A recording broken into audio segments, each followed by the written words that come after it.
साथियों, नेताओं की मृत्यु के बाद भी समाज कार्य निरंतर चिरकाल तक चलता रहे। डॉक्टर अंबेडकर ने ऐसा क्यों कहा था और कब कहा था, यह भी बताएंगे।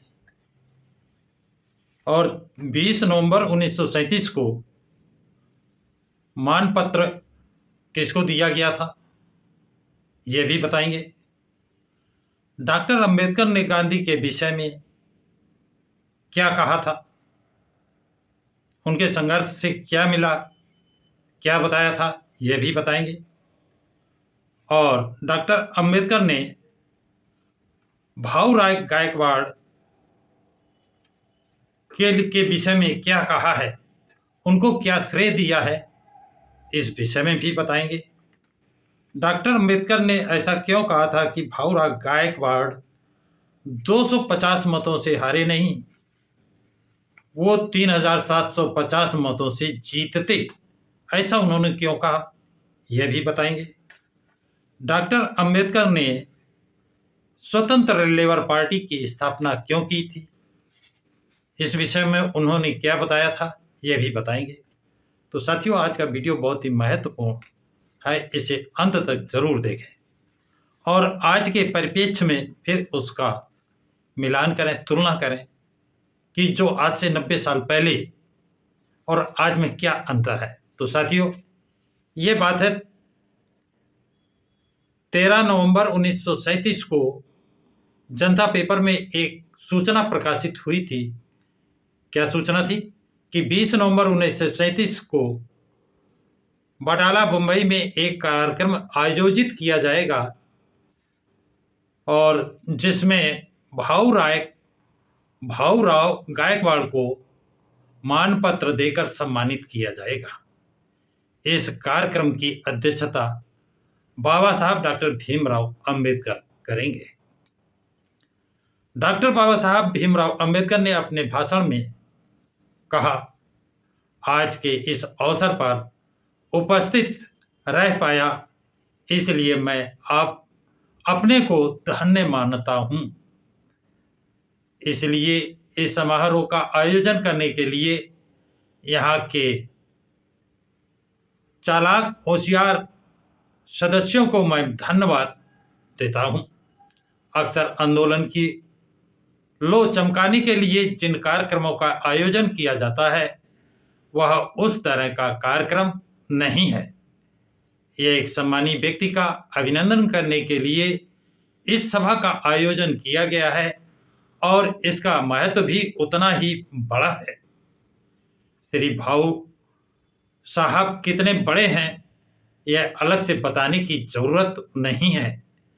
आज के मानपत्र की भाषा उन्हें अतिशयोक्ति भरी लगती है, लेकिन मेरी राय में वो अतिशयोक्त भरी नहीं है, मतलब वो सही सच्चाई पर आधारित है।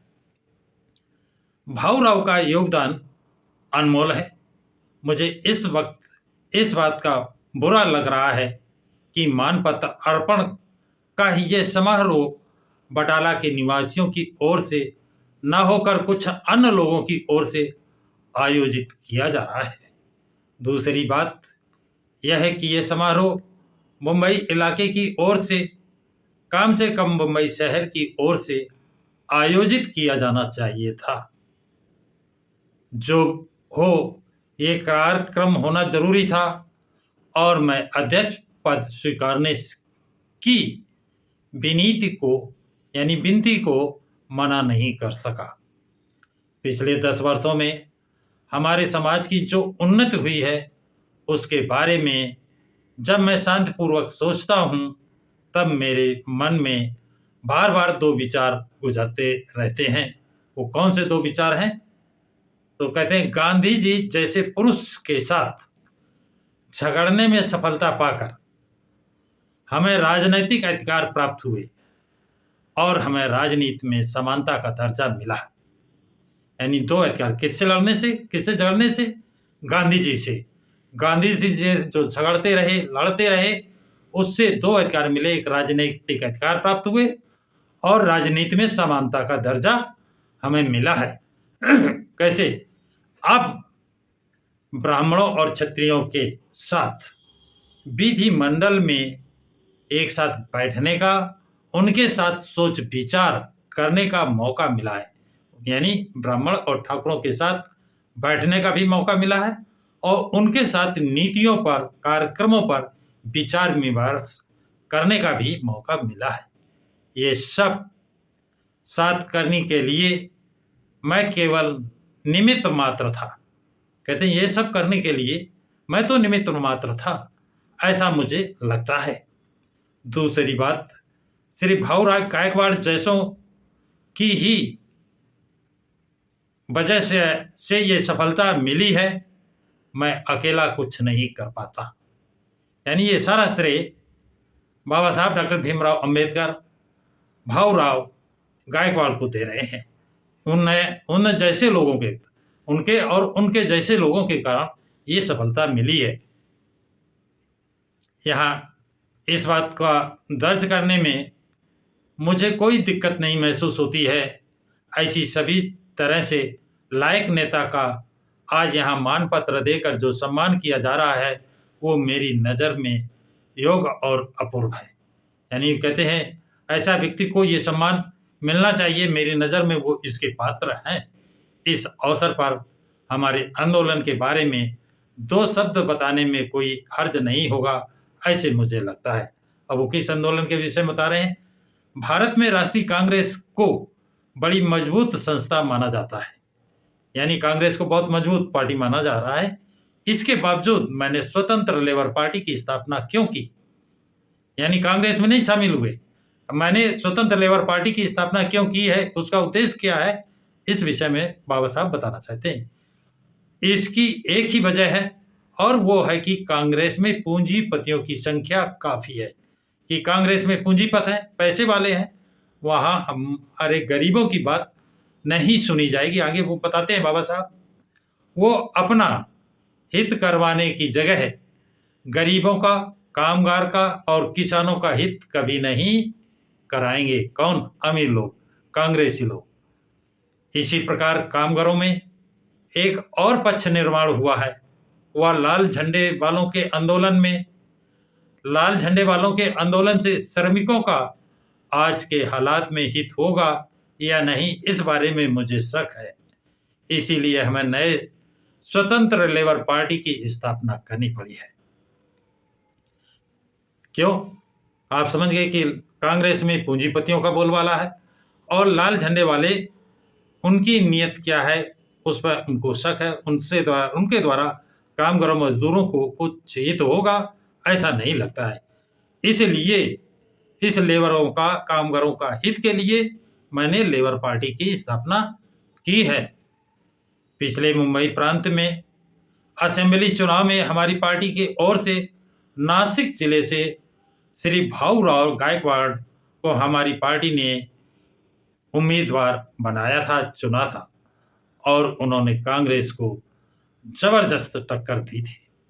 इस चुनाव में कांग्रेस का उम्मीदवार जीता, लेकिन दोनों उम्मीदवारों की मत संख्या में केवल 250 मतों का अंतर था।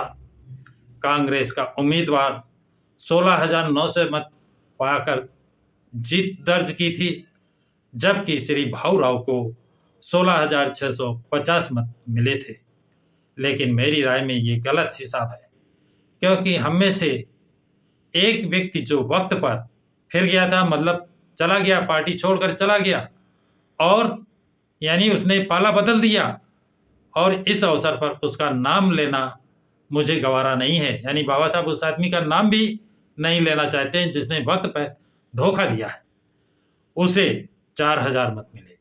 यानी उसको, जैसे आज आप देख रहे हैं कि कोई आदमी थोड़ा सा चलता फिरता देखा तो उसको लोग तोड़ लेते हैं और सुख सुविधाएं देकर उसकी पार्टी या उम्मीदवार बनाकर खड़े कर देते हैं। यही काम उस समय हुआ। बाबा साहब की पार्टी का एक आदमी को तोड़ा गया, उसे चुनाव लड़ाया गया और उसने बाबा साहब के 4,000 वोटों को काटा, उसे 4,000 मत मिले। इस प्रकार अगर हमारे मत विभाजन नहीं होते तो श्री भाऊराव गायकवाड़ कांग्रेस के उम्मीदवार को 3,750 मतों से हराते, यानी इतने मतों से कांग्रेस का प्रत्याशी 3,750 मतों से कांग्रेस का प्रत्याशी हारता और 3,750 मतों से श्री भाऊराव गायकवाड़ की जीत होती। इसी से भाऊराव की काबिलियत का अंदाजा लगाया जा सकता है। बताने में मुझे खुशी है कि विधिमंडल के चुने गए सभी लोग काबिल हैं और विधिमंडल में लोगों के मन में जिनके प्रति आधार भावना है उनमें से एक भाऊराव भी है। हमने जिस स्वतंत्र लेबर पार्टी की स्थापना की है उसकी आप में से हर एक को सहायता लेनी चाहिए। मैं चुनौती देकर कह सकता हूं कि मैं राजनीति के बारे में बेहतर अध्ययन किया है। इसी अध्ययन के आधार पर मैं स्वतंत्र लेबर पार्टी का कार्यक्रम तय किया है। इस कार्यक्रम के बारे में जिनके मन में आशंका हो वो मेरे यहाँ आए, मैं उनके सारे शक दूर करूंगा। लेकिन इसके बजाय लोगों को गलत सही जानकारी देने वाला व्यक्ति लफंगा ही होगा। खैर, कांग्रेस विश्वामित्र की माया है। मुक्तेश्वर ने माया का जो वर्णन किया है उसमें साफ न्योले में मित्रता होती है। चूहा बिल्ली का दूध पी रहा है, शेर और हाथी भाई भाई की तरह रहते हैं आदि वर्णन किए हैं। यानी जो बिल्कुल असंभव है, चूहा बिल्ली के साथ नहीं रह सकता है, सांप न्योले के साथ नहीं रह सकता है, चूहा बिल्ली का दूध नहीं पी सकता है, बिल्ली पहले उसका भोजन कर लेगी। इसी तरह हाथी और शेर एक साथ भाई भाई की तरह नहीं रह सकते। आगे कहते हैं बाबा साहब, वास्तव में दुनिया में हकीकत में इन बातों का कहाँ तक भरोसा किया जा सकता है। ये जो बात लिखी गई है कि सांप न्योला और चूहा बिल्ली शेर हाथी कांग्रेस के साथ यही बात है। समाज की व्यवस्था ऐसी होनी चाहिए कि उसके प्रमुख नेता अगर गुजर भी जाते हैं, यानी खत्म हो जाते हैं, उनकी मृत्यु हो जाती है, इंतकाल हो जाता है, तो भी सामाजिक कार्य निरंतर चलते रहना चाहिए। इस तरह के कार्य योजना हो तभी वो पक्ष और वो समाज दुनिया में वैभवशाली बनेगा। बाबा साहब डॉक्टर भीमराव अंबेडकर का भाषण पूरा होने के बाद और श्री भाऊराव को कई संस्थानों ने की ओर से फूल मालाएं अर्पण करके उनका स्वागत सत्कार किया गया। तो साथियों, ये जानकारी आप लोगों को कैसे लगी? क्या आज से 90 साल पहले जो बात बाबा साहब डॉक्टर भीमराव अंबेडकर ने कही थी और उनकी पार्टी के साथ जो घटना घटित हुई जिसका उन्होंने उल्लेख किया है, क्या आज ऐसी घटनाएं बसपा पार्टी के साथ नहीं हो रही हैं? क्या बसपा पार्टी को इस तरह तोड़ने का, कमजोर करने का काम नहीं किया जा रहा है? तो साथियों, ये जानकारी आप लोगों को कैसी लगी है कमेंट बॉक्स में कमेंट जरूर लिखें। इस वीडियो को like share subscribe like share करें तथा प्रकाश गिरा चैनल को सब्सक्राइब करें।